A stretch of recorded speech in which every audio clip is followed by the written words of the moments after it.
Hi అందరికీ. మీకు ఈ విషయం తెలుసా? తన పేరు మాన్వి.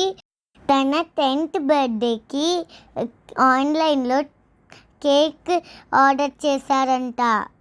హ్యాపీగా సెలబ్రేషన్ చేసుకున్న తర్వాత నైట్ 10 o'clockకి తనకి తన సిస్టర్కి వామిటింగ్స్ అయ్యాయట. రాత్రి నిద్రపోయిన తర్వాత నిద్ర మధ్యలో తనకి బాగా దాహం వేస్తుందని వాళ్ళ మదర్ని లేపి వాటర్ తాగి మళ్ళీ పడుకుందట.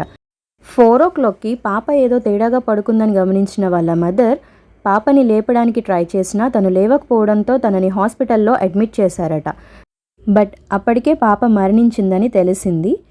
చిన్న పాపకు కూడా వామిటింగ్స్ అవ్వడం, ఇంట్లో అందరూ సిక్ అవ్వడం వల్ల వాళ్ళకి ఒక డౌట్ వచ్చి కేక్ ఆర్డర్ చేసిన బేకరీ వారి మీద పోలీస్ వాళ్ళకి కంప్లైంట్ రైజ్ చేశారట. సో ఇన్వెస్టిగేషన్లో తేలింది ఏంటంటే తక్కువ ఖర్చులో అయిపోవాలని బేకరీ వాళ్ళు షుగర్కి బదులుగా ఆర్టిఫిషియల్ స్వీట్నర్ సాకరిన్ని దాని లిమిట్స్కి మించి వాడడం వల్లనే పాప చనిపోయిందని ఇన్వెస్టిగేషన్లో తేలింది. ఈ విషయం March 31 న్యూస్లో రిపోర్ట్ అయింది. కానీ నేనైతే రీసెంట్గానే ఈ న్యూస్ని తెలుసుకున్నాను. సో నాలాగా తెలియని వాళ్ళందరికీ ఈ న్యూస్ తెలియజేద్దామన్న ఇంటెన్షన్తోనే నేను ఈ పోస్ట్ని షేర్ చేస్తున్నాను. ఆన్లైన్లో ఫుడ్ ఆర్డర్ చేసేటప్పుడు మన పిల్లల విషయంలో మనం డెఫినెట్గా కొన్ని ప్రికాషన్స్ అయితే తీసుకోవాలి. ఇలాంటి విషయాలు గుర్తుపెట్టుకోండి. మరి ఏప్రిల్లో ఇంకొక న్యూస్లో ఒక పాప ఎక్స్పైర్ అయిన చాక్లెట్ తిని వామిటింగ్స్ చేసుకుందంట.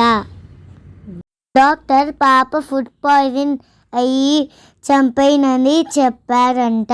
ఏదైనా కొనేటప్పుడు జాగ్రత్తగా డేట్ చెక్ చేసుకోండి. Subscribe for more news like this.